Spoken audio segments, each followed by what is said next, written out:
मोक्षमार्गदाता नमो राजचंद्र प्रभुसार उर्वशी समूरे वसो सदा परम आधार।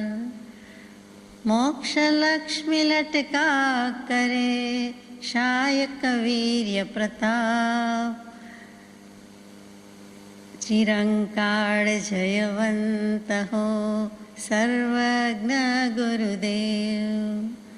मंगलम भगवान वीरो मंगलम गौतमो गणी मंगलम कुंद कुंदार्यो जैन धर्मस्तु मंगलम। सत्श्रुतने नमस्कार, असीम उपकारी आत्माने नमस्कार, तारक त्रिपुटी भगवंतने नमस्कार, महावित्रों ने नमस्कार, महावित्रों समान मुरब्बीओ मुमुक्षुओ प्रत्येक शुद्धात्म द्रव्य ने नमस्कार। परम कृपाळु देव प्रणीत वचनामृतजी पत्रांक 766 पंचास्तिकाई विक्रम संवत 1953 तारीख 19/10/1896 थी तारीख 25/10/1897 दरमियान परम कृपाळु देवे पंचास्तिकाईना अनुवादनी कृपा करी छे। ते पंचास्तिकाईमां 107 गाथा सुधी આપણે યથાશક્તિ વિચારણા કરી, એમાં થોડું બાકી છે, તે આગળ જઈએ। સમ્યક દર્શન, સમ્યક જ્ઞાન, સમ્યક ચારિત્રાણી, મોક્ષ માર્ગ, એમાં સમ્યક દર્શનની વાત યથાશક્તિ વિચાર્યું, સમ્યક જ્ઞાનની વાત કરી, સમ્યક ચારિત્રની વાત લઈએ છીએ કે સમ્યક દર્શન અને સમ્યક જ્ઞાન થતાં જે કંઈ કુમાર્ગ હતો ત્યાંથી છૂટીને આત્મતત્વમાં વિશેષ લાગે છે કોણ? આત્મા, અને 5 ઇન્દ્રિય અને 6ઠું મન એના વિષયભૂત પદાર્થમાં હવે એને રાગ દ્વેષના વિકાર થતા નથી અને પોતાના સ્વરૂપમાં સ્થિર થાય છે। તો રાગ દ્વેષના વિકાર થતા નથી તો આત્મા સમયે પરિણમનશીલ છે, તો શેમાં પરિણમે છે, ક્યાં જાય છે? તો કે પોતાના નિર્વિકાર જ્ઞાન રૂપે પરિણમી જાય છે અને તેનું જ નામ સમભાવ, તેનું જ નામ ચારિત્ર, તેનું જ નામ સામ્ય ભાવ, તે જ સમતા ભાવ, તે જ સમરસીપણું, અને પછી તેને જ આગળ જતાં સમદર્શિતા કહીએ છીએ તે। તો આ ભાવની વાત કરી દઈશ અને તેનું નામ સમ્યક ચારિત્ર કહી દીધું। આ સમભાવ કે આ સંપૂર્ણતિ જેનામાં પ્રગટ થાય છે ત્યારે તે અતિ રમ્ય એટલે કે રમણીક બની જાય છે, આત્મામાં રમણ કરતો થઈ જાય છે। કેમ કે બેકગ્રાઉન્ડમાં સમ્યક દર્શન, સમ્યક જ્ઞાન તો છે જ, અને પછી આ સમરસી ભાવ આવતા એ સમ્યક ચારિત્ર પણ પ્રાપ્ત કરે છે અને અતિ રમણીક એવો આત્મા બને છે। પોતે પોતાનામાં ઘણો મોટો આરામ, ઘણા લાંબા ટાઈમનો આરામ, ઘણો વિશ્રામ કરતો ત્યારે થઈ જાય છે એમ કહેવાય છે। ત્યારે જ એને શાંતિ મળે છે, ત્યારે જ એને વિશ્રામ મળે છે, ત્યારે જ એને આરામ મળે છે। કેમ એમ? તો કે કોઈ પણ પ્રકારનો વિકલ્પ એટલે થાક, અને ત્યારે તે વિકલ્પ કરતો નથી। અનાદિકાળથી મન વિચાર કર્યા જ કરે છે, સંકલ્પ વિકલ્પ કર્યા જ કરે છે। કૃપાળુદેવ કહે તેમ 128મા પત્રમાં એવો કોઈ કાળ જણાતો નથી। પાછું કેવી રીતે? અંતર્જ્ઞાનથી સ્મરણ કરતા એવો કોઈ કાળ જણાતો નથી કે જે સમયમાં આ જીવે સંકલ્પ વિકલ્પનું રટણ ન કર્યું હોય। હવે એમ વિચાર કરતાં પણ આપણને વૈરાગ્ય આવી જાય એવી વાત છે કે આ મન થાકતું જ નથી, તો મનને થકાવવાનું છે, મન થાકેલું છે, આત્મા માનતો નથી, માનવા પ્રેરાતો નથી। જો એ માને કે ખરેખર મારું મન થાક્યું તો એ તરત જ વિકલ્પ ન કરે, છોડી દે કે મારે હવે શાંતિ જોઈએ છે, આરામ જોઈએ છે, વિશ્રામ જોઈએ છે, વિરામ જોઈએ છે। બનારસીદાસજી મૂકે છે, વસ્તુ વિચારત ધ્યાવતે મન પાવે વિશ્રામ, રસ સ્વાદત સુખ ઉપજે અનુભવ્યા કો નામ। તો આત્માના અનુભવને તે જ કહેવાય છે, પોતાનો જ સ્વાદ છે, પોતાનો જ રસ છે, બીજા બધા રસ જોઈશનું કામ નથી। અહીંયા જે કાંઈ સ્પર્શેન્દ્રિયનું સુખ અખબાર તો રસેન્દ્રિયનું સુખ એ કાંઈ રસની વાત નથી, પોતાના આત્માના આનંદની વાત છે, અને તે રસ તો જ મળે છે જો એ વિકલ્પ કરતો નથી। વસ્તુ વિચારત ધ્યાવતે, વસ્તુનું સ્વરૂપ સમજે, એનું જ્ઞાન કરે, જાણકારી મેળવે અને એનું જ ધ્યાન કર્યા કરે તો તેનું મન ત્યાં વિશ્રામ પામે છે। એમ કરતાં કરતાં સંકલ્પ વિકલ્પની ભંગઝાળ તૂટી જાય છે, હું આત્મા છું એવો ભાવ પણ રહેતો નથી, અને જે બાકી રહી જાય છે તે માત્ર પોતાનું આત્મતત્વ, આત્મ સ્વભાવ, આત્મ ઉપયોગ। શબ્દ મંત્ર ગણતા ગણતા મંત્ર પણ ભૂલી જવો તેવી બ્રહ્મચારીજીની આજ્ઞા। કેમ કે અનંતા જ્ઞાની પુરુષોની એક આજ્ઞા છે કે છેલ્લે તો નિરાલંબ થવાનું છે, શબ્દ કે સ્તુતિ પણ ભૂલી જવાની છે. એટલે સંકલ્પ વિકલ્પ એને પણ જે અંતરવાચા કહી દીધી કે ભગવાનના વચન એ પણ જો મનમાં રટાતા હોય તો બીજા વિચાર કરતાં સારું છે, પરંતુ છેલ્લે તો એને પણ છોડી દેવાના છે. એટલે આવી જે સંકલ્પ વિકલ્પ વિનાની સ્થિતિ, યાને નિર્વિકલ્પ સ્થિતિ કે નિર્વિકલ્પ ભાવ કે નિર્વિકલ્પ ઉપયોગ અથવા નિર્વિકલ્પ જ્ઞાન, અને તે થોટલેસ સ્ટેજની વાત એ આપણને અઘરી લાગે તો આપણો મોક્ષ કેવી રીતે થાય? એ આપણી જ દશા છે, આપણી જ સ્થિતિ છે, આપણે જ કરવાની છે. પહેલાં સમજવાનું છે, પહેલાં જાણવાનું છે, પછી વિચારવાનું છે, પછી મૂકી દેવાનું છે. પહેલેથી કોઈ મૂકી દે તો ચાલે, તો કે અગાઉ કોઈ ગાથામાં આવી ગયું છે, કે પહેલેથી શ્રુતનું અવલંબન છોડી દે તો ન ચાલે. પહેલેથી ચાલે જ નહીં, પહેલાં શીખવું સમજવું પડે, પછી સઘળું ભૂલી જવું એ બ્રહ્મચારીજી કહે છે તેમ મોટામાં મોટો પુરુષાર્થ છે. સઘળું ભૂલી જવું, તે સઘળુંમાં જાત અને જગત પણ ભૂલી જવું. એટલે જ આ નિર્વિકલ્પ સ્થિતિ, અને નિર્વિકલ્પ સ્થિતિમાં આવ્યા સિવાય સમ્યક દર્શન નથી. યાને કે સમ્યક દર્શન, અનુભવપૂર્વકનું સમ્યક દર્શન, એમાં આ વિકલ્પ વિનાની સ્થિતિ આવે જ છે. બંને વસ્તુ એક જ છે. હકીકતમાં કે વસ્તુતાએ કે ઇન રિયાલિટી આ જ વસ્તુ રિયલ છે અને આ જ કરવાની છે. અને આ બધા જ જ્ઞાની પુરુષોની આ જ આજ્ઞા છે. કૃપાળુદેવે સવિશેષ મૂક્યું કે સ્વભાવમાં રહેવું, વિભાવથી મુકાવવું એ જીન પ્રવચનની મુખ્ય આજ્ઞા છે. તો અહીંયા ચારિત્રની વાત છે, એટલે કહેવાય જાય છે કે સંકલ્પ વિકલ્પ ન કરવા. એટલું જ નહીં, પણ કોઈ પણ પર વસ્તુમાં આ મારું છે એવો વિકલ્પ ઉઠવો જ નહીં જોઈએ. ઉઠતો જ નથી ત્યારે, અને તે જ સમયે એમાં કોઈ એક સમય પણ વચ્ચે જતો નથી. તે જ સમયે અપૂર્વ એવો આરામ કે વિશ્રામ એને પ્રાપ્ત થાય છે. એટલે કે અપૂર્વ એવો ભાવ ઉત્પન્ન થાય છે. આ અપૂર્વ ગુણ કે અપૂર્વ ભાવ એટલે અપૂર્વ પદાર્થ આપણો આત્મા અનાદિકાળથી ભેગો છે, એનો જ ભાવ છે, એનો જ ગુણ છે.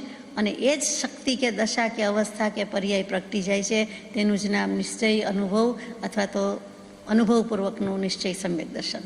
અને તે સમ્યક દર્શન હોય તો મોક્ષ છે જ. અને શ્રદ્ધા પરમ દુર્લભા એ આ અર્થમાં છે કે વ્યવહાર સંકેત તો કે એવી સત્પુરુષની પ્રતીતિ પણ દુર્લભ છે, અને એના કરતાં વધારે આત્માનો અનુભવ દુર્લભ છે. ત્યાં શ્રદ્ધા જ કીધું છે. સત વત્તા ધા, સતને ધારણ કરવું, આત્માને ધારણ કરવો. આત્માએ આત્માને ધારણ કરવો, સ્થિર થવું, યાને સમ્યક ચારિત્ર પ્રગટાવવું, અને તે પરમ દુર્લભ કીધું છે. મનુષ્યત્વ દુર્લભ છતાં આપણને મળી ગયું એટલે સુલભ લાગે છે. પછી ધર્મનું શ્રવણ દુર્લભ, એ પણ મળ્યું છે એટલે એટલું દુર્લભ લાગતું નથી. પછી ધર્મની જે શ્રદ્ધા કે રુચિ થવી, ત્રીજું આ એ દુર્લભ કીધી, શ્રદ્ધા પરમ દુર્લભ.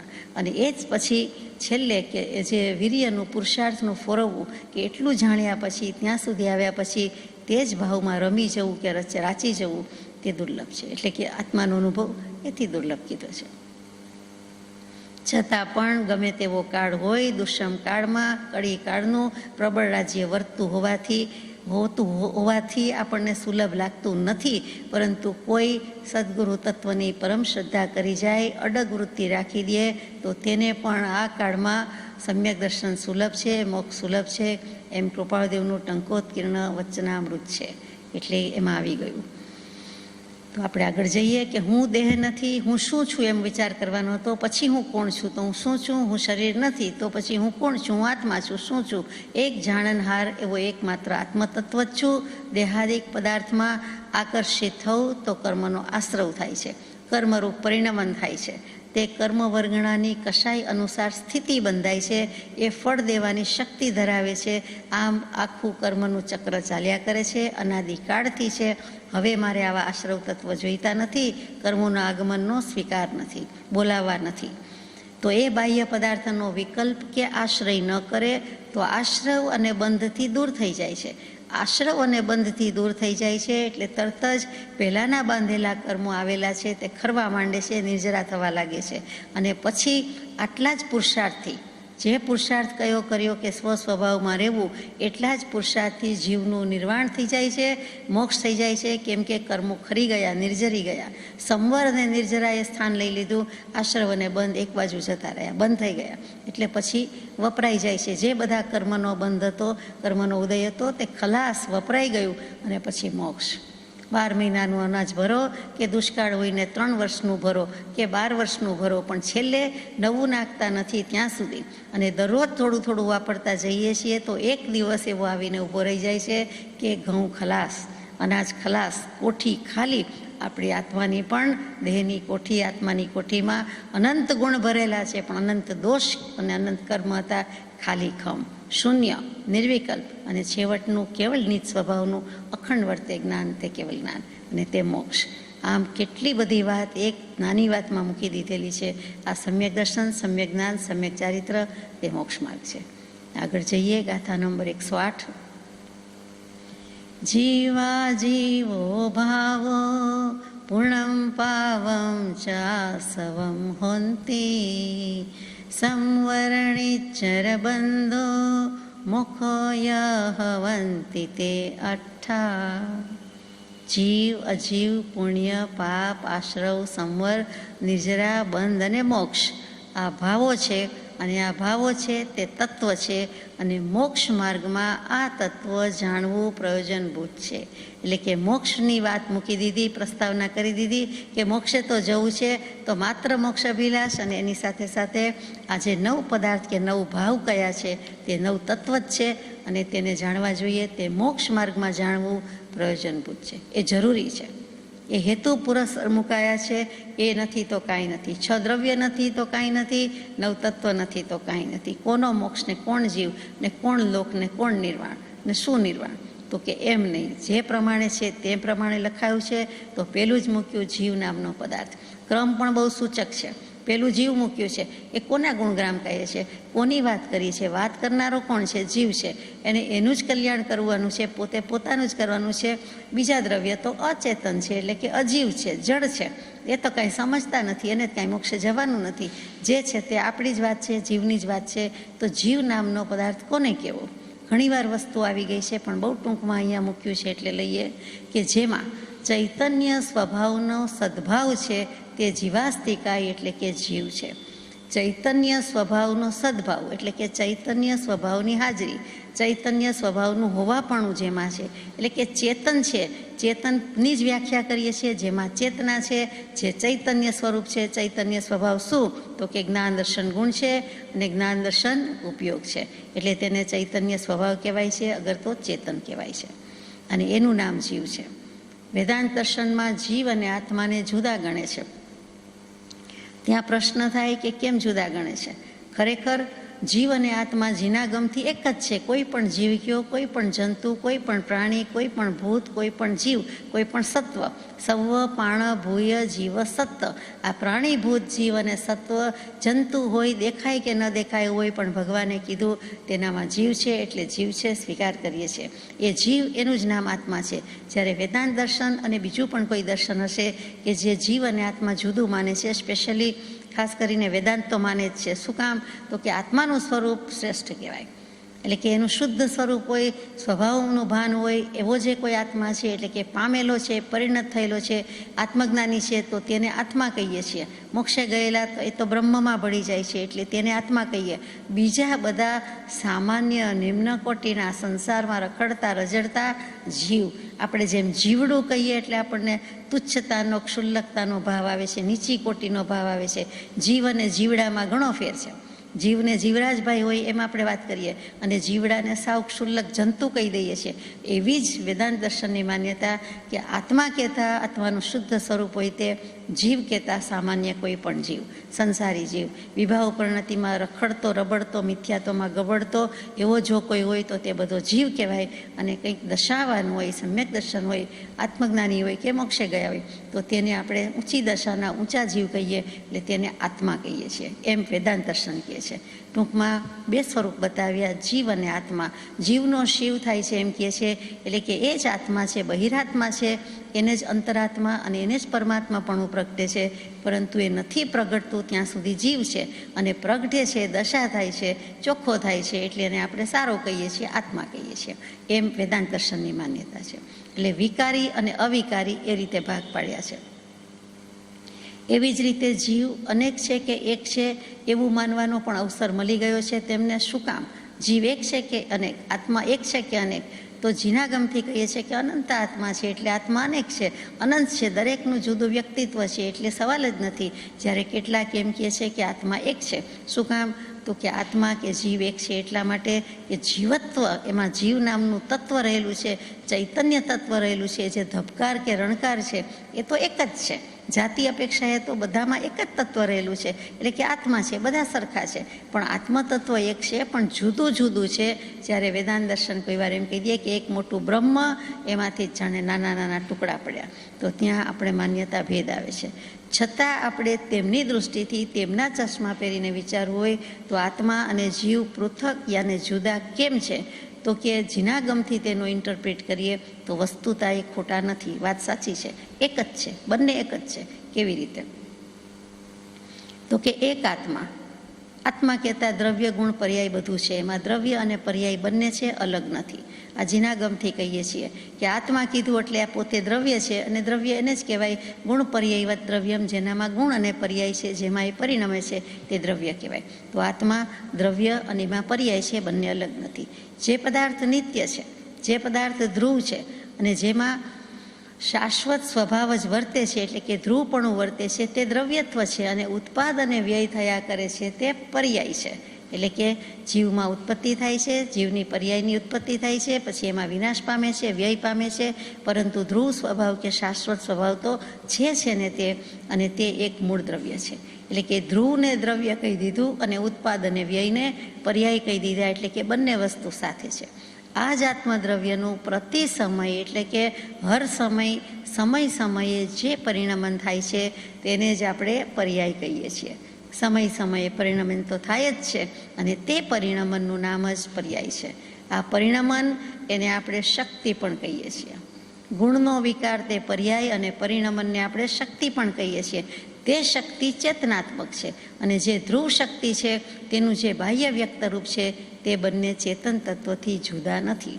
એટલે કે ઉત્પાદ વ્યય ધ્રુવ કયો તો બધું સાથે જ છે, બધું આત્મામાં જ થાય છે, પરંતુ ગુણ અને પર્યાય અથવા દ્રવ્ય અને પર્યાય એના ચેતનાના લક્ષણ અને ગુણ તો જુદા પડે છે.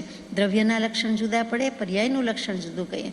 દ્રવ્યની વ્યાખ્યા જુદી પડે, પર્યાયની વ્યાખ્યા જુદી પડે. ભલે ને એમાં જ હોય, આત્માની સાથે જ રહેલું હોય, પણ તે રીતે તે બંને જુદા છે. આપણે વાત કરતા હતા આત્મા અને જીવ કેવી રીતે જુદા છે, કે જે પ્રતિક્ષણે ઉત્પાદ વ્યય હોય છે તે તો પર્યાય છે, અને શાશ્વત રહે છે તે ચિત્ત શક્તિ છે.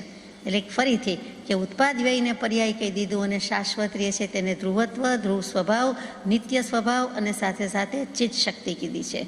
આ રીતે કથન ભેદ, લક્ષણ ભેદથી અત્યંત જુદા માનીને પરિણમનનું નામ જીવ લખી દીધું, અને ચૈતન્ય શક્તિનું નામ આત્મા રાખી દીધું. જે પરિણમન કર્યા કરે છે તેનું નામ જીવ રાખ્યું, અને ચૈતન્ય શક્તિ જે રહેલી છે, એટલે કે જે ધ્રુવ સ્વભાવ કીધેલો છે, કાયમી ટકી રહે છે, તે એનું નામ આત્મા રાખ્યું. એટલે આત્મા દ્રવ્ય નિત્ય છે, પર્યાય પલટાય, એમ કરીને કૃપાળુદેવે ચોખ્ખી વાત મૂકી દીધી છે. હવે એ વાત પણ અહીંયા ફિટ થઈ જશે કે જીવ પોતાના સ્વરૂપને છોડીને આત્મામાં લીન થઈ જાય છે ત્યારે તેનો મોક્ષ હોય છે, મોક્ષ થાય છે. ફરીથી જીવ પોતાના સ્વરૂપને છોડીને, એક એક શબ્દ વિચારવા સાંભળવા જેવો છે, આત્મામાં લીન થઈ જાય છે ત્યારે તેનો મોક્ષ હોય છે અને મોક્ષ થાય છે. આપણે એવું માનતા હશું જીવ પોતાના સ્વરૂપનો ત્યાગ ક્યારેય કરી શકતું નથી, છતાં આમ લખ્યું છે. તેનો અર્થ પણ એમ જ થાય કે જ્યારે જીવ પોતાની પર્યાયનો વ્યામોહ ત્યાગીને એક ચૈતન્ય શક્તિનો, એટલે પોતાના આત્માના ઉપયોગમાં તન્મય થઈને એકત્વને પ્રાપ્ત કરે છે. એટલે કે આત્મા અને આત્માનો ઉપયોગ બંને અભિન્ન છે, અભેદ ભાવે એકાત્મકતા ધારે છે, એકદમ જ એકમેક થઈ જાય છે, બેનું કોઈ અસ્તિત્વ જ રહેતું નથી. આત્મા કહો કે આત્મા ઉપયોગ કહો, એક જ થઈ જાય છે. ત્યારે તે શક્તિને અનુરૂપ વ્યક્તિ, એટલે કે પ્રગટ થઈ જાય છે, સ્પષ્ટ થઈ જાય છે, અને ત્યારે જ તેનું નામ જ નિર્વાણ કહેવાય છે, તેને જ મોક્ષ કહેવાય છે.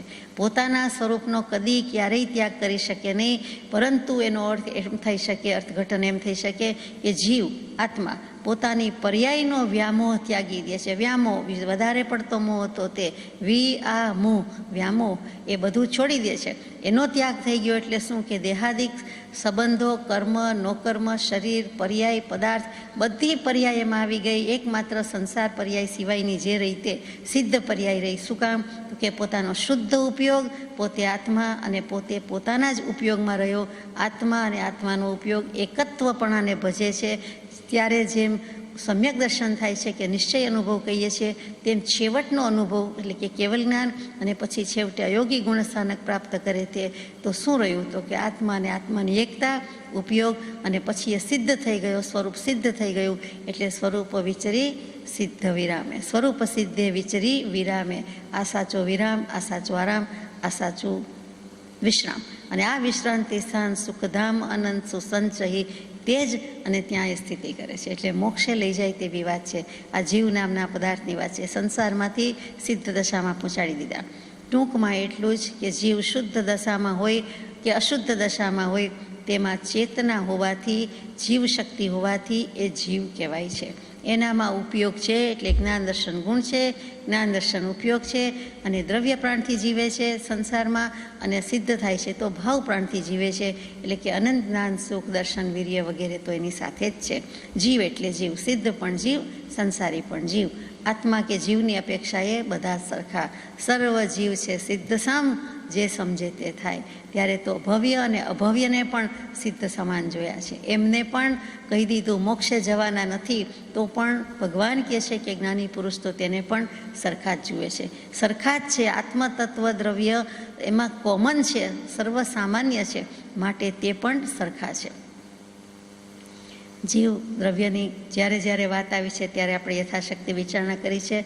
એના લક્ષણ, ઉપયોગ બધા પત્રો પૂરા કર્યા. હવે અહીંયા જીવ તત્વ પછીનું બીજું તત્વ છે તે અજીવ લઈએ છીએ, કેમ કે નવ તત્વની વાત છે.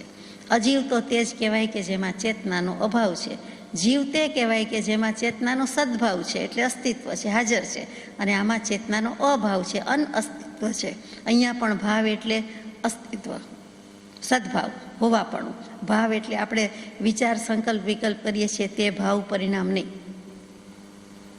આવું અજીવ દ્રવ્ય કે અજીવ તત્વ કહીએ અહીંયા એ 5 પ્રકારે છે. ધર્માસ્તિકાય, અધર્માસ્તિકાય, આકાશાસ્તિકાય, પૂતગલાસ્તિકાય અને કાળ. આ 5ની તો વાત આપણે ક્યારની કરીએ છીએ, એટલે વધારે કાંઈ એમાં કહેવાનું નથી. આ જીવ અને અજીવમાં 6 પદાર્થ આવી ગયા, 6 દ્રવ્ય આવી ગયા. એમાં મૂળમાં મૂળ પદાર્થ તો 2 જ છે, જીવ અને પૂતગલ, આત્મા અને દેહ કહીએ છીએ તે. આ મોક્ષ પ્રકરણ છે, પંચાસ્તિકાયની વાત ચાલે છે. એટલે જ્યારે અજીવ આવે ત્યારે હવે ટૂંકમાં આપણે આટલું જ કહીશું કે અજીવ તત્વની કે અજીવ દ્રવ્યની વાત આવે એટલે કારમણ, વર્ગણા યોગ્ય જે કંઈ પૂતગલ છે તેની વાત છે. અહીંયા અજીવ કહેતા ઘડી ઘડી ધર્માસ્તિકાયને, અધર્માસ્તિકાયને, આકાશાસ્તિકાયને, કાળ એ 4ની વાત આવશે નહીં, પરંતુ પૂતગલની જ આવશે. અને પૂતગલમાં પણ કારમણ વર્ગણામાં જે કંઈ પૂતગલો છે, કારમણ વર્ગણાની જાતિના પૂતગલ છે તે, કારણ કે કર્મ સાથે સંબંધ છે, એટલા માટે અજીવ તત્વની વાતમાં એ લીધું. ત્યાર પછી પુણ્ય અને પાપ તત્વ લઈએ. ક્રમથી જ જવું જોઈએ કે શું કામ જીવ અને અજીવ કહી દીધા, શું કામ પુણ્ય થાય છે, શું કામ પાપ થાય છે? તો કે કાંઈ ને કાંઈ ભાવ તો કર્યા જ કરે છે, શુભ કરે કે અશુભ કરે. એટલે પુણ્ય પણ 2 પ્રકારે, પાપ પણ 2 પ્રકારે. પુણ્ય એટલે શું? તો કે પુનાતિ પવિત્રી કરોતી ઇતિ પુણ્યમ, એટલે જીવને શુદ્ધ કરે છે, પવિત્ર કરે છે, તેનું નામ પુણ્ય. કેટલુંક પુણ્ય તેવું છે અને કેટલુંક પુણ્ય શુભમ કરોતી એટલે શુભી કરોતી, એટલે ચવીનું રૂપ થઈ ગયું કે એનું શુભ કરે છે. એટલે કે સારા ભાવ છે તો સારી ગતિ મળે છે, સારા સંયોગ મળે છે, સાનુકૂળ સામગ્રી મળે છે, એટલે તે સારા ભાવ છે, સારું પુણ્ય છે. અને જે સત્પુણ્ય છે, જેને આપણે અતિશયવંતુ કહીએ છીએ, પુણ્યાનુબંધી પુણ્ય કહીએ છીએ, તે એને પરંપરાએ મોક્ષે લઈ જાય છે. તો પુણ્ય 2 પ્રકારે, એક જીવ પુણ્ય અને એક પૂતગલ પુણ્ય. આ પણ કહેવાય છે. એ કેવી રીતે? તો કે ભાવ પુણ્ય અને દ્રવ્ય પુણ્ય. તો ભાવ પુણ્ય એટલે જે શુભાશુભ ભાવ કરે છે, શુભાશુભ પરિણામ કરે છે, ભક્તિ કરવી છે, વાંચન કરવું છે, સ્વાધ્યાય કરવો છે, ઉપવાસ કરવો છે, આંબિલ કરવું છે, પૂજા કરવી છે, દાન દેવું છે, પ્રભુ ભક્તિમાં મસ્ત રહેવું છે, પરોપકાર કરવો જોઈએ, નીતિપૂર્વક રહેવું જોઈએ. આ બધા શુભ ભાવ છે, ત્યાં ભાવ પુણ્ય બંધાય છે. શુભ ભાવ છે એટલે કોઈ પણ ભાવ કે કોઈ પણ વિકલ્પ કે સંકલ્પ એનું કાંઈ પણ ફળ તો આવ્યા વિના રહે જ નહીં. એટલે શુભ પરિણામ સહેજે થઈ જાય છે, પણ શુદ્ધના લક્ષ્ય થતું હોય તો એ વેલિડ છે, યથાર્થ છે. પણ લક્ષ્ય જો શુદ્ધનો નથી તો આ ભાવ પુણ્યનું પણ એટલું બધું કામ નથી. વધારે કાર્યકારી કયું થાય છે તો કે સત્પુણ્ય થાય છે, એટલે કે શુદ્ધના લક્ષ્ય કરવામાં આવે તો એ પુણ્ય ઉપયોગી છે. ત્યાર પછી દ્રવ્ય પુણ્ય કોને કહીએ છીએ તો કે જીવના શુભ કે અશુભ એ પરિણામના નિમિત્તે જ જે કાંઈ અશુભ નથી કેવું અહીંયા પુણ્ય હોવાથી આપણે શુભ લઈએ છીએ, તો કે એના નિમિત્તે થતું જે કર્મનું બંધન તેનું નામ દ્રવ્ય પુણ્ય. દ્રવ્ય એટલે સ્થૂળ દૃષ્ટિએ જે થાય છે તે, અને ભાવ એટલે જે દેખાતું નથી પરંતુ ભાવથી કરીએ છીએ એટલે કે પરિણામ કરીએ છીએ તે. ટૂંકમાં જ્યાં ભાવ શબ્દ આવશે ત્યાં જે ભાવ કરીએ છીએ, પરિણામ કરીએ છીએ તે ભાવ પુણ્ય હોય કે ભાવ પાપ હોય. અને દ્રવ્ય પુણ્ય કે દ્રવ્ય પાપ એટલે જે આપણને કર્મ બંધની પ્રક્રિયા થાય છે તે, કર્મનો બંધ લાગી જાય છે તે. ફરીથી જીવ પાપ અને બીજું પાપ. તો જીવ પાપમાં શું આવે તો કે જીવના અશુભ પરિણામ આવે, જીવે કરેલા પાપ કે જીવથી થઈ જતા પાપ. એમાં આર્ત ધ્યાન, રૌદ્ર ધ્યાન, રાગ દ્વેષ રૂપી જે કાંઈ મોહને મલિન પરિણામ થાય છે તે બધા જ જીવ કાંઈ કહેવાય છે, જીવ પાપ કહેવાય છે. દ્રવ્ય પાપ કોને કહીએ છીએ તો કે આવા ભાવ પાપના નિમિત્તે જે કર્મનો બંધ લાગી જાય છે તે દ્રવ્ય પાપ છે, અજીવ પાપ છે, પૂતગલ પાપ છે. કેટલાક શાસ્ત્રોમાં જેમ આગળ વાંચીએ, અભ્યાસીએ તેમ કોઈ વાર અજીવ પાપ લખ્યું હોય, કોઈ વાર પૂતગલ પાપ લખ્યું હોય, તે વખતે એમ થાય કે આ કઈ જાતનું પાપ ગણવાનું છે. તો બીજું કાંઈ નથી પણ જીવ જેવા ભાવ કરે છે તેવા એને અશુભ કર્મનો બંધ લાગે છે, એનું નામ દ્રવ્ય પાપ છે. એ દ્રવ્ય પાપનું જ બીજું નામ પૂતગલ પાપ અને એનું જ બીજું નામ છે તે અજીવ પાપ છે. બાકી કાંઈ નથી. કરે છે તો જીવ જ, પણ એને દ્રવ્ય રૂપે પરિણમી જાય છે, વસ્તુ રૂપે પરિણમી જાય છે, કર્મનો બંધ લાગી જાય છે એટલે એને દ્રવ્ય શબ્દ આગળ લાગી જાય છે. પુણ્ય પાપની તો ઘણી બોલબાલા છે, એના નિમિત્તે તો રખડીએ છીએ, કાં પુણ્ય વધી જાય ને કાં પાપ વધી જાય ને કાં બેલેન્સ થઈ જાય ને તો વળી મનુષ્ય ભાવ મળી જાય. પણ પુણ્ય પાપની વાત આપણે અહીંયા જ અત્યારે પૂરી કરીએ છીએ. કેમ તો કે આશ્રવને સંવર તત્વ રાહ જોવે છે. જીવ અજીવ, પુણ્ય પાપ, આશ્રવ. આશ્રવના બે ભેદ છે, જીવ અજીવ, જીવાશ્રવ અને અજીવાશ્રવ. એમાં પણ એ જ રીતે મૂકે છે. જીવાશ્રવ શું તો કે જીવ જે રાગ દ્વેષ મોહ રૂપે પરિણામ કરે છે તેનું નામ જીવાશ્રવ કહેવાય છે. આશ્રવ શબ્દ શું તો કે આ ચારે બાજુથી શ્રવ વહે છે, આવી રહ્યું છે, ધસમસતું આવી રહ્યું છે, પ્રવાહ આવી રહ્યો છે, પૂર આવી રહ્યું છે, એનું નામ આગમન નહીં પણ આશ્રવ, એટલે આપણા તરફ ધારા વહી રહી છે તે. આ એટલે ચારે બાજુથી આત્મા તરફ, અને શ્રુવ ઉપરથી સ્રવ એટલે જે આવી રહ્યું છે તે, એટલે કે કર્મનો પ્રવાહ આવી રહ્યો છે તે. જીવ એવા પરિણામ કરે છે કે તરત જ કર્મણ વર્ગના તો બધી અંદરે છે ને બારે છે, અનંતી છે, એટલે તરત જ એ પૂતગલ ગ્રહણ કરી લે છે અને કર્મરૂપે બંધાઈ જાય છે. અને અજીવ આશ્રવ શું તો કે જીવના પરિણામના નિમિત્તે તે જ સમયે થતી અગર તો બનતી કર્મણ વર્ગના કર્મ રૂપે આવી રહી છે, પહેલાં બને છે અને પછી આવે છે, તેનું નામ અજીવાશ્રવ. ટૂંકમાં કર્મરૂપે જે પ્રોસેસ થઈ જાય છે કે પરિણમી જાય છે એનું નામ આપણે બધે જ ભાવ અથવા તો અજીવ કહીએ છીએ. અને જીવનું જ્યારે કહીએ છીએ ત્યારે એ પોતે જે પરિણામ કે ભાવ કરે છે તે કહીએ છીએ. આ ભાવ શબ્દની વ્યાખ્યા અહીંયા લીધી છે અને બીજું દ્રવ્ય લીધી છે. પછી તરત જ કયું તત્વ આવે? સંવર આવે. કેમ કે વિરોધ પક્ષ તો ભેગો ને ભેગો પાછળ ને પાછળ હોય જ, કાંઈ કર્યું નથી, કાંઈ બોલ્યા નથી, વિરોધ તો થવાનો જ. એમ લૌકિક રીતે પણ સમજીએ છીએ, પારમાર્થિક રીતે પણ એમ જ છે. જેવી આશ્રવભાઈની વાત કરી એટલે તરત જ સંવરભાઈ તો પાછળ જ છે, પ્રતિપક્ષી જ છે, વિરુદ્ધ ભાવ જ છે. સંવર એટલે કે સમ્યક પ્રકારે રૂઢી રીતે બધી બાજુથી આવરવું, રોકી દેવું, અટકાવી દેવું, સ્ટોપ કરી દેવું, થોભાવી દેવું, તેનું નામ સંવર તત્વ છે. આશ્રવ કે હું આવું છું તો સંવર કહે છે કે સ્ટોપ, રાઈટ ધેર, ત્યાં ને ત્યાં સ્ટેચ્યુ, અટકી જ જા, તું આવવાનું કામ જ નથી, મારી પાસે તારું કામ જ નથી. એ કેવી રીતે તો કે જીવ સંવર કહીએ કે જીવને જ્યારે મોહ રાગ દ્વેષરૂપ પરિણામ થવાનું થાય છે, આવવાનું થાય છે, ત્યાં જ એ થવા દેતું નથી, રોકાઈ જાય છે. દળિયા બાંધતો જ નથી, એટલે કે થઈ જાય છે ને રોકે છે એમ નહીં, પણ એ થવા જ દેતું નથી, અટકાવી જ દે છે. જેમ આપણે પણ વ્યવહારમાં કરતા જોઈએ છીએ કે કેટલીક વસ્તુ જતાં રહી જાય કે ના જઈશ તો રાગદ્વેષ જ થશે, અથવા આમાં વચ્ચે પડીશ તો કંઈક કશાય ભાવ જ થશે, આમાં કાંઈ કહેવા જેવું નથી, આમાં કંઈ આગળ વધવા જેવું નથી. એટલે જવાનો ભાવ કર્યો હોય અને પાછા વળી જઈએ છીએ, જવાની ક્રિયા કરી હોય અને પાછા વળી જઈએ છીએ. ઉદય આવવું હોય અને ઉદયમાં આવી રહેલા કશાયને આપણે ઉપશમાવી દેતા હોઈએ છીએ. તો કે એ જ વસ્તુ અહીંયા કીધી છે કે જીવ સંવર કેવી રીતે કરે છે, તો કે જીવને થતા રાગ રોષ મોહના જે મલિન પરિણામ છે એને રોકી રાખે છે કે મારે આવો ભાવ ન કરાય, મારે થવા દેવું નથી. સેજ જો લંબાણ કરીશ તો બધા ભાવ બગડી જશે. એટલે વિગતમાં જતા નથી, સવિસ્તર જતા નથી, વિકલ્પને ખેંચતા જ નથી, તાણાવાણા તંતુ થવા દેતા નથી, અને કાંઈ પણ રીતે પોતાની જાત કે સ્વરૂપ કે ભાવને સંભાળી લે છે, તો તે ત્યાં જીવ સંવર છે. એટલે કે જીવના મોહ રાગ દ્વેષને થવા દેતા નથી. પછી અજીવ સંવર શું છે? આ મોટો પુરુષાર્થ છે, થવા ન દેવો. એ અંતરંગ પુરુષાર્થ છે, મોટામાં મોટો પુરુષાર્થ છે. એ હટી જાય છે, અથવા કર્મ આવતા હોય તો એને જવા દે છે, પોતે હટી જાય છે, કોરેથી રહી જાય છે. ગંદકી, ગટરનું પાણી, વરસાદનું પાણી, અથવા કોઈ રસ્તા ચાલ્યા જતા હોય ને વાહન પાણી ઉડાડે તો તરત જ પરિસ્થિતિ મામલો સંભાળી લઈએ છીએ, પરિસ્થિતિનો ચિતાર આવી જાય છે, ખડો થઈ જાય છે, અને ગમે તેમ કરીને આપણા વસ્ત્ર કે ચાલ વગેરે સંકોચી લેવાની વૃત્તિ છે. ત્યાં સંવર છે કે મારે બગડવું નથી, કપડાં બગડવા દેવા નથી, છાંટા ઉડે તે પોસાશે નહીં, અથવા આ ગંદુ પાણી જોઈતું નથી, એટલે કાંઈક રસ્તો કરે છે, ત્યાં અટકી જાય છે. ગમે તેવો બિઝી હોય, ગમે તેવા વિચાર કરીને જતો હોય, પણ તે વખતે એને તરત જ સાવધાની આવી જાય છે, મોટા ભાગનાને આવી જાય છે, મોટે ભાગે આવી જાય છે. તો ત્યાં સંવર થયું કે અટકાવી દીધું છે. અજીવ સંવર શું છે? કે જીવ આવો પુરુષાર્થ કરે, પરમ પુરુષાર્થ કરે, આ ભાવ સંવર કર્યો એટલે એને નિમિત્તે કારમણ વર્ગણા કર્મ રૂપે પરિણમતી નથી, પરિણમી શકતી જ નથી, કર્મ આવી શકતા જ નથી. તો એ અજીવ સંવર છે. એમાં અજીવ વસ્તુ સંવર કરી આવે છે એમ નથી.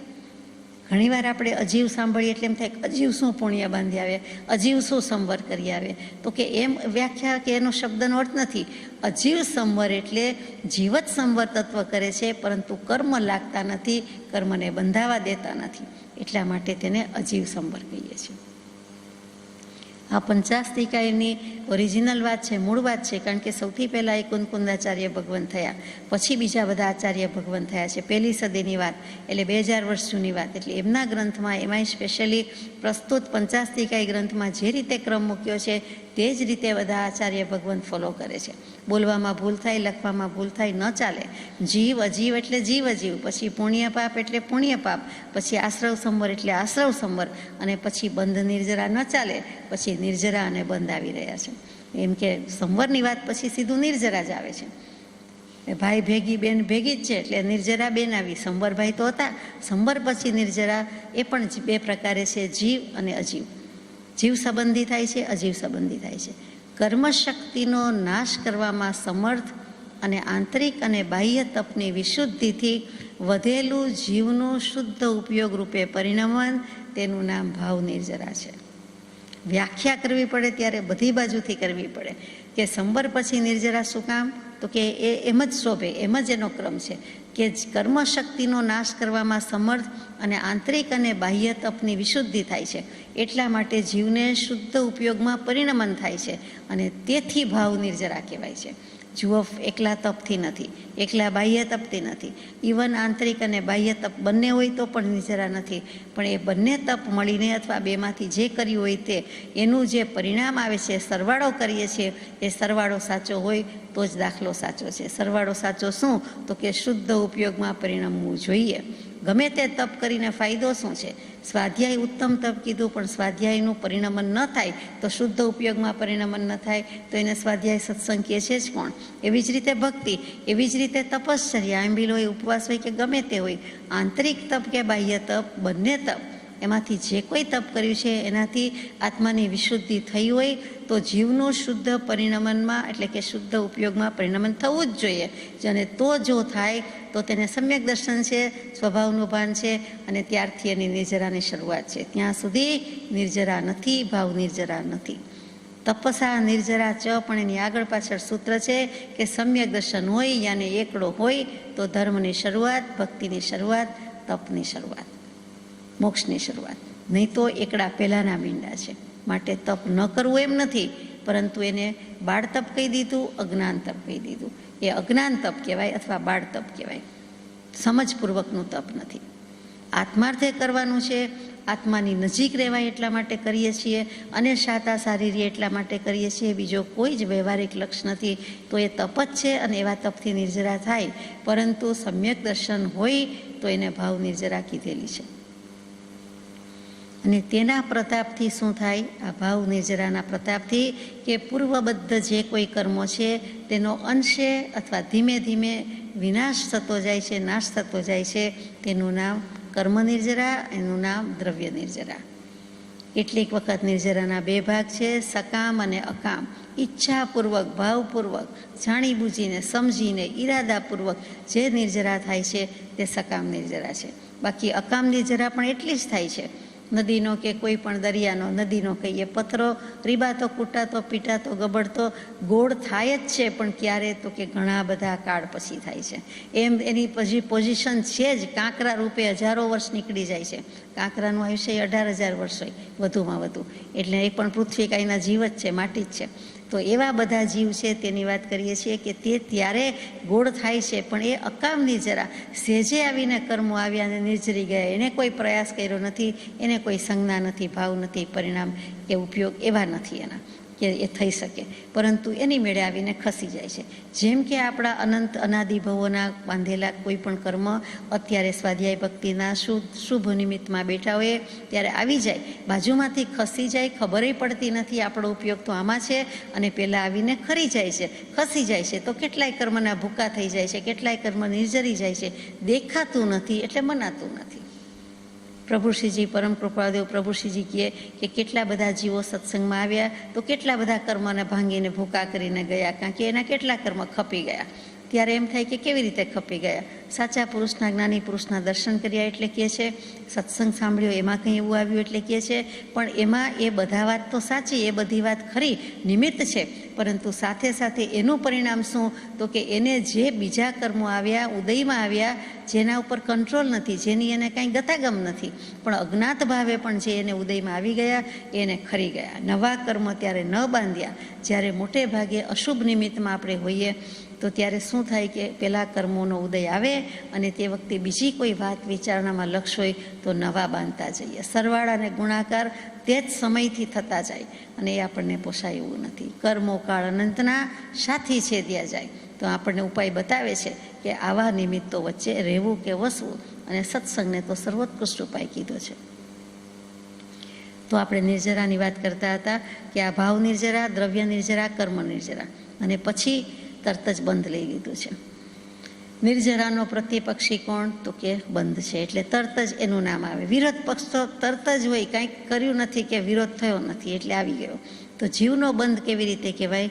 તો કે મોહ કે રાગ કે દ્વેષ કે મોહની જે ચિકાસ છે, જે સ્નિગ્ધતા છે, જે ચીકણાઈ કહીએ છીએ, ચિકાસ કહીએ છીએ, એટલે કે એવા એના ચીકણા પરિણામ છે. બીજી વસ્તુ ચીકણી હોય અને ઘી તેલની ચિકાસ તરત જ ખબર પડી જાય છે. ગોરસ માત્ર ચીકણું જ છે, દૂધ, દહીં વગેરે, માખણ, ઘી બધું, પરંતુ આપણને તરત જ ઘી તેલ યાદ આવે છે. તો કે એની ચિકાસ જ જુદી, એ પદાર્થનું નામ જ ચીકણું, એટલે સ્નિગ્ધ પદાર્થ. સ્નેહ જે છે આપણે પ્રેમ અને રાગ કહીએ છીએ, પણ સ્નેહ એટલે ચીકણો. સ્નેહ કરવા જેવો ક્યાંય નથી. પ્રેમ કરવાની વાત કરી. કૃપાળુદેવે પ્રભુશ્રીજી સૌભાગભાઈને લખ્યું કે તમે તમારા કુટુંબ પ્રત્યે નિસ્નેહ હો, તમે સ્નેહ વિનાના થઈ જાઓ, તમે ચિકાસ ન રાખો. ફરજ ફરજ રૂપે હોય, કર્તવ્ય કર્તવ્ય રૂપે હોય, પણ જે આસક્તિ આવી જાય છે, જે સ્નિગ્ધતા આવી જાય છે, જે મારાપણું આવી જાય છે, જે ચિકાસ આવી જાય છે. સૌભાગભાઈની તો વાત એવી વધારે હતી એટલે એમને લખવું પડ્યું. ત્યાં કૃપાળુદેવે પ્રેમ વિનાના, રાગ વિનાના નહીં લખતા, નિહિસ્નેહ, તમે ચિકાસ નહીં રાખો. જે રાગ છે એ તો કેટલોક છે અને તમે કર્તવ્ય ભાવ છે તે પ્રમાણે ઉદાસીન ભાવે કરતા જાઓ, પરંતુ સ્નેહ નહીં રાખો. પ્રેમને હંમેશા પવિત્ર જ ગણ્યો છે. પ્રેમ અને સ્નેહ બે જુદી વસ્તુ છે. પ્રેમમાં રાગ દ્વેષ નથી. પ્રેમ પ્રેમ જ છે, શુદ્ધ છે, નિર્મળ છે. જ્યારે સ્નેહ છે એ રાગ છે, રાગ છે એ સ્નેહ છે. એમાં સ્નેહ તો ચીકણો જ છે, રાગ કરતાં ચડી જાય એવો. તો આમ જીવબંધની વાત કરતા હતા. પછી અજીવબંધની વાત છે કે તે ચિકાસના નિમિત્તે કર્મરૂપે પરિણત પૂતગલો અને તે જીવની સાથે એકમેક થઈ જાય છે, તેનું નામ અજીવબંધ કહેવાય છે. બંધ તો લાગે છે તો કે આત્મ પ્રદેશો અને કર્મ પ્રદેશો એવા ચોંટી જાય છે, એવા એકમેક થઈ જાય છે કે આત્મા અને દેહ સાથે જ લાગે છે, સરખા જ લાગે છે, બે એક જ લાગે છે. બંને પ્રગટ લક્ષણે ભાન બંને જુદા છે, પણ દેહાધ્યાસને કારણે બંને આપણને એક લાગે છે. પરંતુ દેહાધ્યાસ છૂટે તો બંને દ્રવ્ય જુદા જ લાગે છે. બંનેનું લક્ષણ જુદા જ છે એમ માનીએ છીએ, પણ પછી અનુભવ થઈ જાય છે.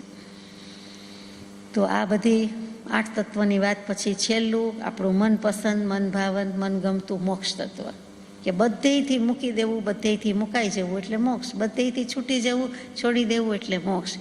અત્યંત ઉપાદેય તત્વ એનો છેલ્લો આંકડો રાખ્યો, છેલ્લો વારો રાખ્યો, અંતમાં મોક્ષ લખ્યું, the last but not the least.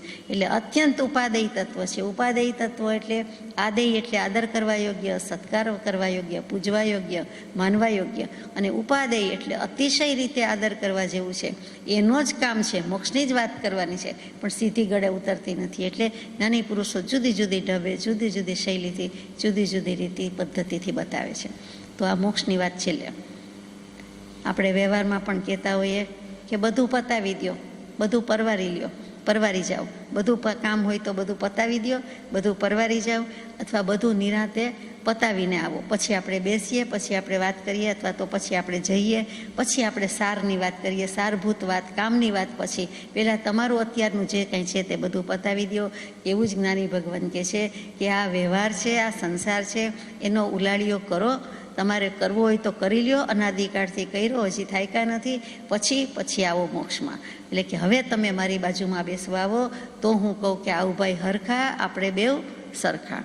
એટલે એવી જ આ ભાવમોક્ષ ને દ્રવ્ય મોક્ષની વાત છે. ભાવમોક્ષ કોને કહીએ? તો કે શુદ્ધ આત્માની જ્યારે ઉપલબ્ધિ થાય છે ત્યારે તેને ભાવમોક્ષ કહેવાય છે. આત્મા છે જ, પણ શુદ્ધાત્માની ઉપલબ્ધિ એટલે પ્રાપ્તિ એ ક્યારે થાય? તો કે પોતાનો ઉપયોગ શુદ્ધ થાય ત્યારે. પોતાનો ભાવ શુદ્ધ થાય એટલે પોતાનો ઉપયોગ શુદ્ધ થાય, એટલે પોતાની પરિણતિ શુદ્ધ થાય. બસ ત્યાં જ એને પોતાનું ભાન થઈ ગયું. સ્વભાવનું ભાન, ઉપયોગનો અનુભવ, જ્ઞાનનો યથાર્થ અનુભવ, તે જ તો આત્માનો અનુભવ છે. આત્માનો અનુભવ બીજું છે શું? આત્મા નામની કોઈ વસ્તુ છે કે ચાખવાની છે, ખાવાની છે, પીવાની છે? શું છે? એ તો વાત ચાલે છે. તો કે આત્માનો અનુભવ એટલે એને પોતાનું જ્ઞાન, સ્વભાવ છે એનો જ અનુભવ. એટલે સ્વભાવનો અનુભવ કયો, ઉપયોગનો અનુભવ કયો, જ્ઞાનાનુભૂતિ કયો, એ જ આત્માનુભૂતિ છે. અને આ જ વસ્તુ આપણું લક્ષ્ય, ગોલ છે. કર્મ મોક્ષ કોને કહીએ? તો કે જીવનો કર્મ પૂતગલ સાથેનો સદાકાળ માટે વિયોગ થઈ જવો, દેહાદિક સંયોગનો આત્યંતિક વિયોગ. તે વાત કહી દીધી કે જીવને ને કર્મ પૂતગલને કોઈ લેવા દેવા નથી, કશી નિસ્બત નથી. જેમ સિદ્ધ ભગવંતને નથી અત્યારે તેવી રીતે. તો તે સદાનો વિયોગ થઈ જવો, તે જ કર્મ મોક્ષ, અને એને જ દ્રવ્ય મોક્ષ કહીએ છીએ. 108મી ગાથા અને મોક્ષ તત્વની વાત પૂરી થઈ. 9 તત્વ હતા, એમાં છેલ્લું મોક્ષ તત્વ હતું. એટલે ક્રમમાં ભૂલ ન થવી જોઈએ. પછી ગાથા નંબર 109.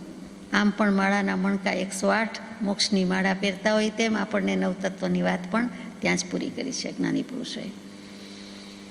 જીવા સંસારથા નિવાતા છે દળપગાદુ વિહાર, ઉવગલક્ષણવીય દેહાદેહચ પ્રવિચારા. અનુવાદમાં કહે છે, સંસારસ્થ અને સંસાર રહિત એમ 2 પ્રકારના જીવો છે. બંને ચૈતન્ય ઉપયોગ લક્ષણ ધરાવે છે. સંસારી દેહ સહિત અને અસંસારી દેહ રહિત જીવો છે. જીવો 2 પ્રકારે, સંસારી અને નિવૃત્ત લખ્યું છે. ગાથામાં હળીવાદા લખ્યું છે એટલે આપણે નિવૃત્ત બોલવાનું રહે છે, સિદ્ધ લખ્યું નથી. તો નિવૃત્ત કોને કહેવાય? તો કે નિર્વૃત્ત છે સાચો શબ્દ. તો કે વૃત્તિ વિનાના છે, કાયા નહીં, કશાય નહીં, કર્મ નહીં. પછી વૃત્તિ હોય જ ક્યાંથી? વૃત્તિ વહે નિજ ભાવમાં પરમાર્થે સમકિત. તો પછી ત્યારે તો હજી સદેહ છે. એટલે હવે તો વૃત્તિ જ કોઈ જાતની રહી નથી, દેહ જ રહ્યો નથી. તો નિર્વૃત્તિ, જેની વૃત્તિ નિર્ગત થઈ ગઈ છે, નિર્મૂળ થઈ ગઈ છે. બાહ્ય વૃત્તિએ નથી, અંતર્વૃત્તિએ નથી, અંતર્મુખ થવાની વૃત્તિએ નથી, બહિર્મુખ વૃત્તિએ નથી, કોઈ જાતની વૃત્તિ નથી. પરમાર્થ વૃત્તિ કંઈ શબ્દ જ કંઈ શોભતો નથી. વૃત્તિનું પ્રયોજન જ નથી, વૃત્તિનું કંઈ કામ જ નથી. કેમ કે નિવૃત્ત થઈ ગયા એટલે કે સાદી ભાષામાં સિદ્ધ થઈ ગયા. પણ કોણ ભગવાન સીધું લખે તો કહેવાય નહીં. મુકુંદ કુંદ ભગવાન કહેવાય નહીં. એટલે વિચાર કરતા કરવા છે, એટલે નિર્વાદા લખી દીધું કે નિવૃત્ત, એટલે એક સંસારસ્થ છે, સંસારી પણ નથી લખતા, સંસારસ્થ એટલે કે સંસારમાં ઊભા છે, સંસારમાં સ્થિર છે. આપણે ઊભું રહેવું નથી ને સ્થિર થવું નથી, પણ સંસારી અત્યારે લેબલ તો લાગેલું છે, દેહ ધરાવીએ છીએ અને સંસારમાં જ છીએ. અર્યંત પ્રભુ જેવા અર્યંત પ્રભુને પણ આ અપેક્ષાએ સંસારમાં હોવાથી, દેહધારી હોવાથી સંસારી જ કયા છે. બંનેને કોમન લક્ષણ શું છે? સંસારી સિદ્ધ બંનેને ઉપયોગ છે. આત્મા છે એટલે આત્માનું લક્ષણ જ છે, અવિનાભાવી લક્ષણ છે કે ઉપયોગ હોય જ. ઉપયોગથી જ જડ અને ચેતન, આત્મા અને અનાત્મા જુદા પડે છે, એટલે એ તો છે જ. પછી સંસારી દેહ સહિત છે, અર્થાત દેહ પ્રવિચાર છે. અહીંયા પ્રવિચાર શબ્દ મૂક્યો છે. પ્રવિચાર શબ્દ પારિભાષિક શબ્દ છે, એટલે કે દેહ પ્રવિચાર છે. સંસારીને દેહ છે, દેહ સહિત છે, અને સિદ્ધને દેહ નથી, એટલે તે અદેહી છે, મુક્ત પુરુષ છે, એટલે અપ્રવિચારા કહેવાય છે.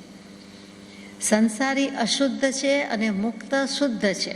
જેમાં ચૈતન્ય સ્વભાવનો સદભાવ છે તેને જીવ કહેવાય છે. જીવ તો બંને છે, ચૈતન્ય તત્વ તો છે જ, જ્ઞાન દર્શન ઉપયોગ છે જ, ગુણ છે જ. કંઈક સિદ્ધ થઈ ગયા એટલે બધું પરવારી ગયા? ના, પરવારી ગયા હોવા છતાં આટલી વસ્તુ તો છે જ, કેમ કે આત્મતત્વ તો છે જ એનામાં. એટલે એના આનંદ, જ્ઞાન, દર્શન, ગુણ, વીર્ય, પુરુષાર્થ એ બધું જ જે કયો તે છે ને છે જ. ટૂંકમાં જીવોનું સહજ સત્વ તો એક જ પ્રકારનું છે, એટલે કે અસ્તિત્વ ભાવે તો બધા એક જ છે, પરંતુ ઉપાધિના સંયોગથી અને ઉપાધિના વિયોગથી સંસારી અને સિદ્ધ એવા બે જુદા પડે છે.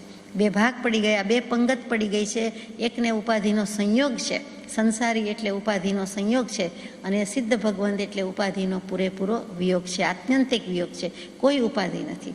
આપણે ઉપાધિ એટલે જુદા અર્થમાં કહીએ છીએ, અહીંયા ઉપાધિ એટલે બહુ વિશાળ અર્થમાં છે કે કોઈ આધિવ્યાધિ ઉપાધિ નથી એ ખરું, બીજું કોઈ કારણ જ નથી, પ્રયોજન જ નથી. અને ઉપધિ અને ઉપાધિ એટલે કોઈ પરિગ્રહ પણ નથી, કારણ કે એ બધું અપ્રયોજનભૂત છે, એમને કોઈ જરૂર જ નથી. એ જે કરવાનું હતું તે સિદ્ધ થઈ ગયું છે, કૃતકૃત્ય છે, એટલે આવી કોઈ ઉપાધિ જ છે નહીં. અર્યંત પ્રભુને કેવા કહેવાય? સંસારી કહેવાય કે સિદ્ધ? તો હમણાં જવાબ આવી ગયો કે સંસારી. તેમ છતાં એમના માટે એક સ્પેશિયલ શબ્દ વપરાય છે કે જીવન મુક્ત પુરુષો, એટલે કે જીવતા છતાં મુક્ત અને મુક્ત છતાં હજી જીવે છે આપણી વચ્ચે, એટલે આપણે દેહધારી કહીએ છીએ, સહયોગી જીન કહીએ છીએ. તે તો કે સ્થિત પ્રજ્ઞ દશાવાળા અથવા ઊંચી દશાવાળા અથવા સહયોગી જીન, તે બધા આમાં આવે છે. એ પ્રાણો વડે જીવિત છે છતાં અનંત જ્ઞાન, દર્શન, સુખ, વીર્ય એમ અનંત ચતુષ્ટય ધરાવે છે, અને કેવલી પ્રભુ એટલે કે ઘાતી કર્મોથી મુક્ત છે. સહયોગીજીને તો આ ચારે ચાર ઘાતી કર્મનો ખુરદો બોલાવી દીધો. જ્ઞાનાવરણીય, દર્શનાવરણીય, મોહનીય, અંતરાય, આ ચાર કર્મનો સંપૂર્ણ ક્ષય કરી દીધો, એટલે એ મુક્ત જ છે. માત્ર આયુષ્ય બાકી છે, શરીર છે, એટલે આ ગોત્ર કર્મ ને નામ કર્મ ને વેદનીય કર્મ ને આયુષ્ય કર્મ, એ ચાર અઘાતી કર્મ ધીમે ધીમે ખપાવાના છે, એટલે ખપાવે છે, ખપાવી રહ્યા છે, પરંતુ એ મુક્ત જ છે. તો અર્યંત પ્રભુ છે, સહયોગી જીન છે, તેને જીવન મુક્ત પુરુષો કહીએ છીએ, પરમાત્મા કહીએ છીએ, દેહધારી પરમાત્મા કહીએ છીએ. કૃપાળુદેવ દેહધારી પરમાત્મા કહીએ છીએ. તેમ હવે આમાં મુદ્દો શું છે? તો કે જેવું તે સિદ્ધનું સ્વરૂપ છે તેવું જ મારું પોતાનું સ્વરૂપ છે, આપણું પોતાનું સ્વરૂપ છે, આત્માનું સ્વરૂપ છે. સંસારી હોવા છતાં શુદ્ધ ચૈતન્ય સ્વભાવનો અનુભવ જ ઉપાદેય છે, ગ્રહણ કરવા યોગ્ય છે, આચરવા યોગ્ય છે, આદરવા યોગ્ય છે. આપણને શરીરનું બંધન હોય, આપણને કર્મનું બંધન હોય, આપણને વિવાહ પરિણતિ બાંધી રાખતી હોય, છતાં એ બધાને પાર કરીને આપણો ઉપયોગ પેલે પાર જઈ શકે છે.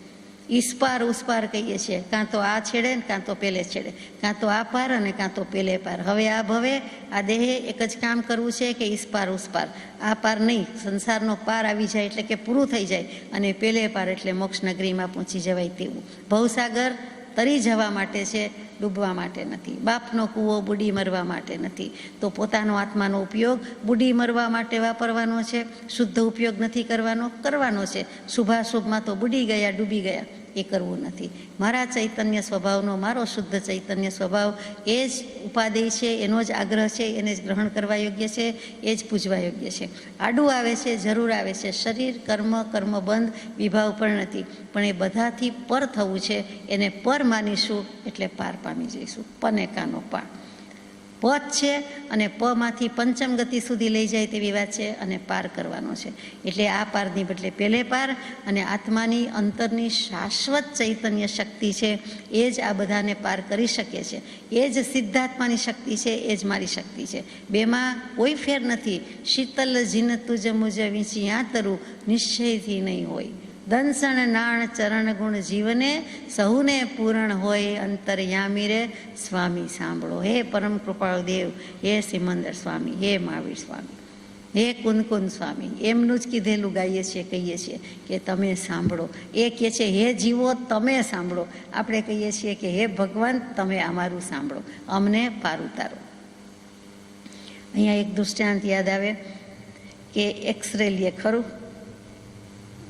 એક્સરે વડે લેવાતો ફોટો કહે છે બધા, તે કેમેરા, એક જાતનો કેમેરા જ છે. અને એક્સરે એટલે ક્ષ કિરણો કહીએ ગુજરાતીમાં. તે તો એ શું કરે છે તો કે હાડકાં, લોહી, માંસ, મિર્જા એટલે કે એમાં રહેલી ચરબી એ બધાથી પાર, એ બધાથી પર અને એ બધાથી પાર જે હાડકાનો કે જે જગ્યાનો ફોટો લેવાનો છે તે લઈ શકે છે, લઈ લે છે. આ જળની, પૂતગલની, અજીવની આટલી બધી શક્તિ આત્મા તો કેમેરા ફોટો લેતો નથી ને, લે છે તો કેમેરા લે છે ને કેમેરામાં આવી જાય છે. તો એ જો આટલે પાર જઈ શકે છે, છેક સોસરવું, હાડકાં સોસરવું જઈ જાય, માંસ સોસરવું જતું રહે, લોહી એને આડું આવે નહીં, પોતાનું જ છે અને છતાં એને આડું આવતું નથી. તો એ બધાથી પર જઈને જ્યાં એને લેવાનું છે, જ્યાં ફોકસ કરે છે ત્યાંનો એ ફોટો પાડી શકે છે.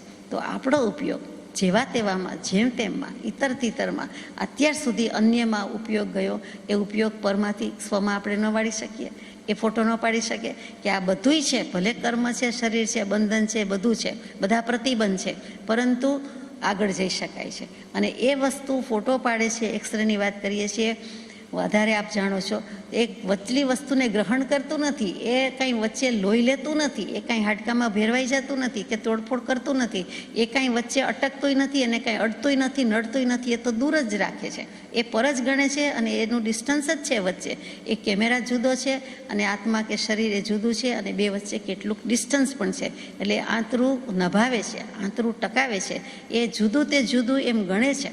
તો આપણે ન ગણી શકીએ, જો અજીવ ગણી શકીએ, કેમેરા આટલું કરી શકે, એને બનાવનારો તો આત્મા જીવ જ છે ને.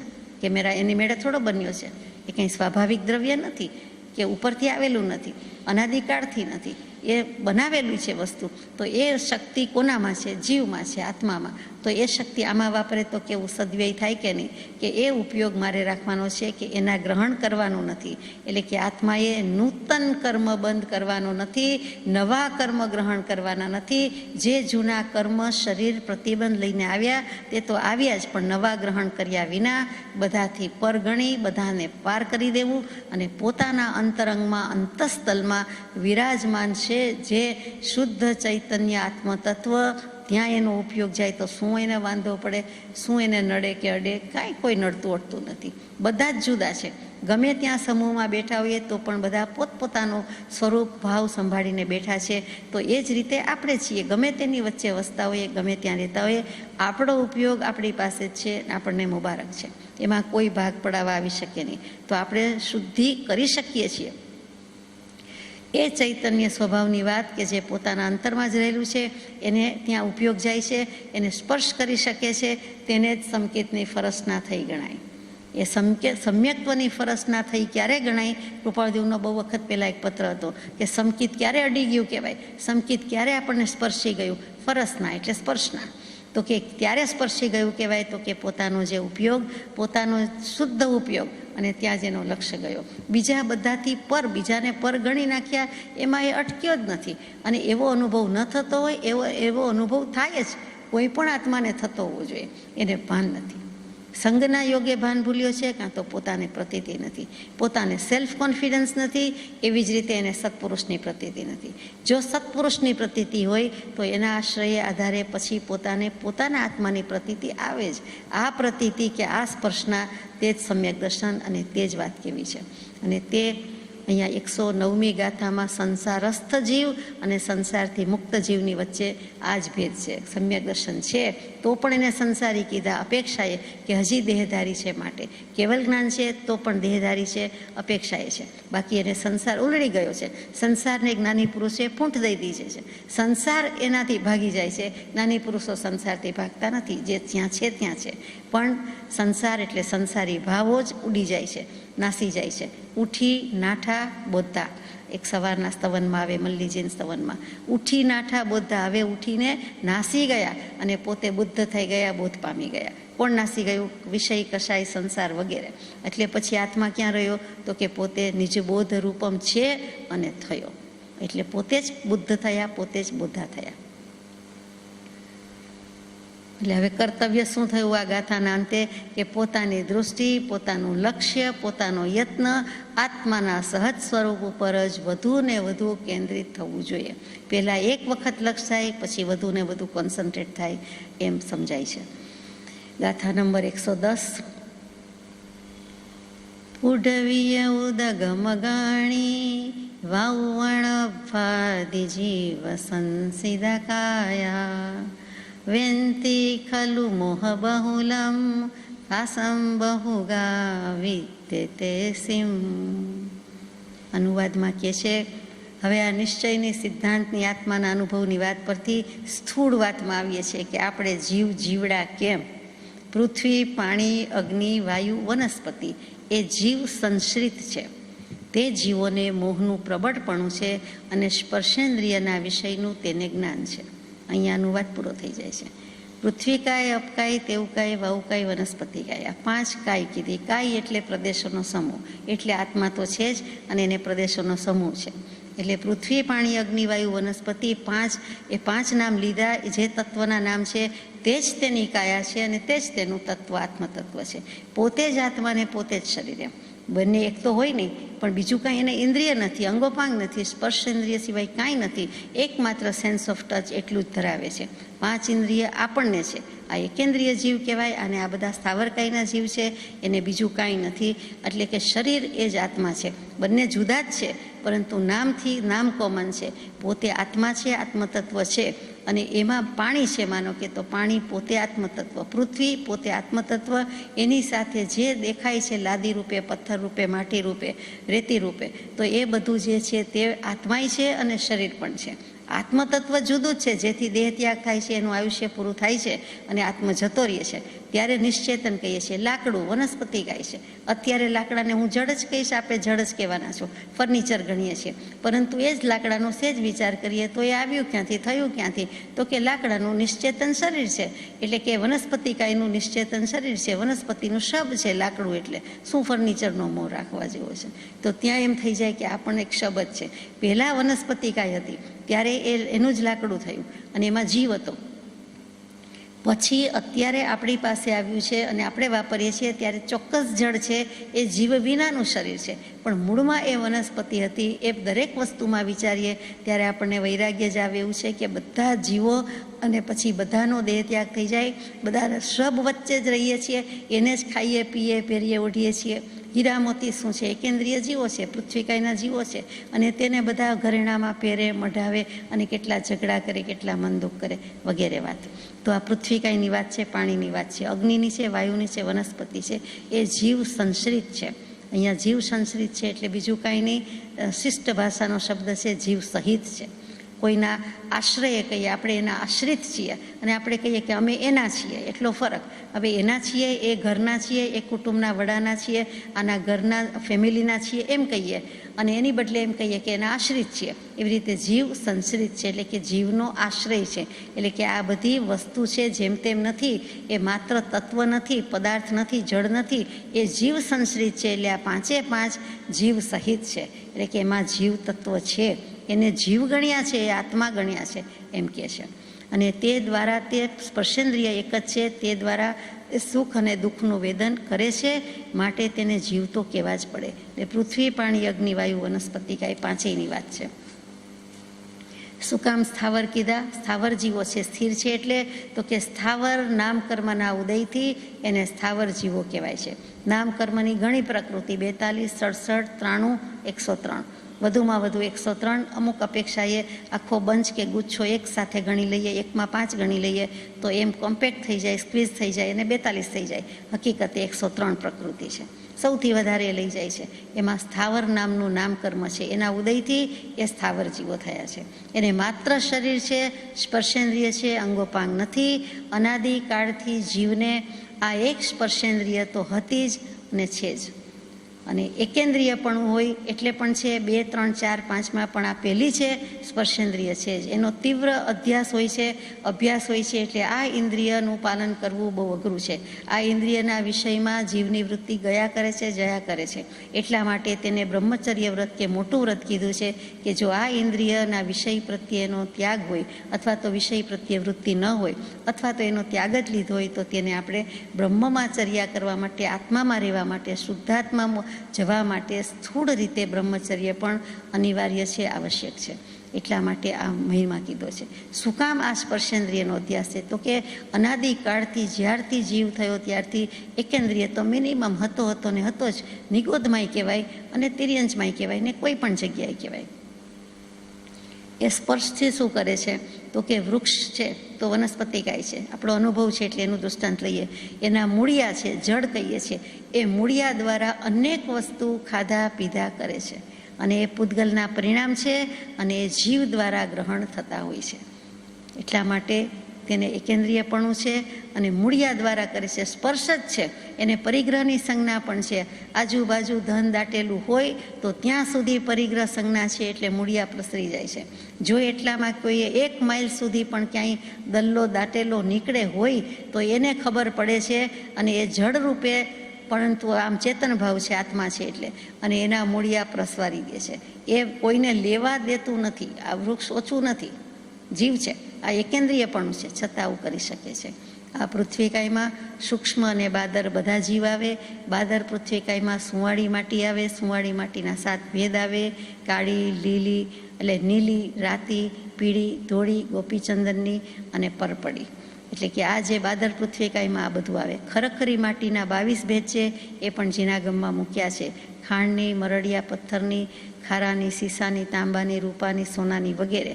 અને 18 જાતના રત્ન છે, જેમ સ્ટોન કયો તે બધા, ડાયમંડ કહીએ છીએ. અને એ સિવાયના ગોમેદ, રૂચક, અંક, સ્ફટિક, લોહિતાક્ષ, પારદ વગેરે વગેરે.